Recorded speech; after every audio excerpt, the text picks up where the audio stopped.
मंडळी, आता मी बनवते थोडीशी, सगळं भाजी वगैरे सपक झाली असेल तर मी असं काहीतरी बनवत असते.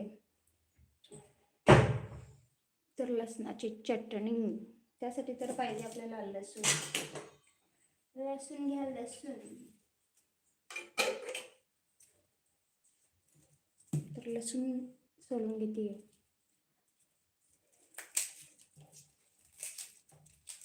खूप जणांना लसूण आवडत नसतं ना.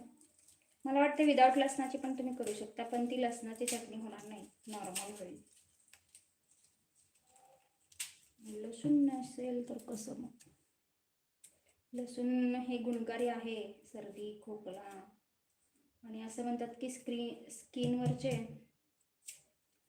डाग काढण्यासाठी पण याचा उपयोग होतो. म्हणजे आपण बाहेरून लावलं तर काय आपला चेहरा होणार नाही. मी कुठल्याही पदार्थाचं सांगते, सगळं पदार्थ खाल्लं तरच